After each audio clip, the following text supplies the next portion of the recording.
안녕하세요. 류지연 변호사입니다. 지난 9월 19일 트럼프 대통령이 대통령령으로 9월 20일 이후 접수되는 H-1B 청원서에 대해선 10만 불 추가 비용을 청구하겠다라는 발표가 있었는데요. 발표 내용이 워낙에 포괄적이고 모호한 부분들이 많아서 저희처럼 H-1B를 프랙티스하는 이민 변호사들, 또 외국인들 고용하는 고용주들, 그리고 H-1B를 받고자 하는 혹은 H-1B를 소지하고 있는 모든 외국인들이 매우 혼란스러운 상황이 되었습니다. 그로부터 한 달이 지난 20일 이민국은 H-1B 관련 페이지를 업데이트하면서 이 대통령령에 대한 조금 더 자세한 내용 포함을 했는데요. 어떤 내용인지 함께 알아보도록 하겠습니다. 이 내용에 따르면 미국 고용주가 해외에 있는 외국인 노동자를 고용하기 위해 H-1B 청원서를 접수를 하고 승인되는 경우 해외에서 비자 인터뷰를 보거나 공항에서 입국 심사를 해야 되는 경우로 10만 불 지불 대상을 한정한 것으로 보입니다. 이 내용에 따르면 9월 21일 이후 청원서가 접수되더라도 해당 외국인 직원이 미국에 있어서 미국 내 신분 변경을 하거나 혹은 H-1B를 이미 가지고 있는 직원에 대해서 H-1B 연장을 하는 경우, 그리고 기존의 청원서의 내용을 수정하기 위한 서류를 접수하는 경우에는 이 10만 불 지불 대상이 되지 않는 것으로 판단됩니다.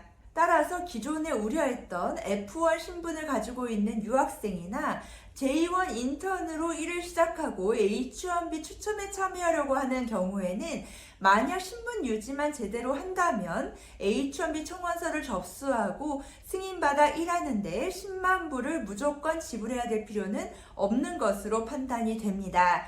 물론 이민국은 예외적인 경우를 나열을 했는데요. 예를 들어서 미국 내에 해당 직원이 체류하고 있더라도 기존의 신분 F1이든 J1이든 해당 신분을 유지하지 못해서 신분 변경으로 신청을 했으나 결국은 신분 변경이 되지 않아 해외에서 대사관 인터뷰를 통해서 다시 재입국해야 하는 경우에는 10만 불을 지불해야 된다라고 언급을 하고 있습니다. 이 내용은 F1, J1 혹은 다른 비자로 미국에 입국해서 체류하다가 체류 기간을 넘겼거나 그레이스 피리어드도 지나간 상태에서 미국 내에 있다는 이유만으로 청원서를 신분 변경으로 접수한다 하더라도 미국 내에서 신분 변경이 되는 조건을 충족하지 않았기 때문에 해외에 나가서 인터뷰를 봐야 한다면 서류에 어떤 식으로 작성을 했던 10만 불은 지불을 해야 된다라는 의미가 됩니다. 또한 이번 업데이트에서는 기존에 약간 모호했던 부분에 대한 추가적인 정보를 제공을 했는데요. 예를 들어 미국 내에서 이미 청원서가 승인되어서 일을 하고 있는 경우, 그리고 기존에 비자가 있었던 경우, 이 경우에는 해외에 나가서 비자 인터뷰를 보더라도 10만 불의 적용을 받지 않는 것으로 확인을 해 주었습니다.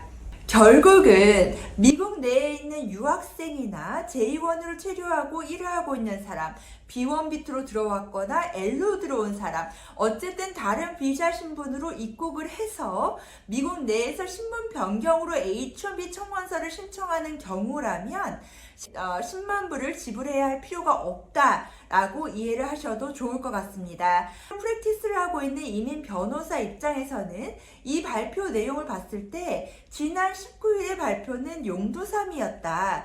결국 소리만 요란하고 내용은 약간 그 소리에 비해서는 크지 않은 편이다 라고 이해가 됩니다.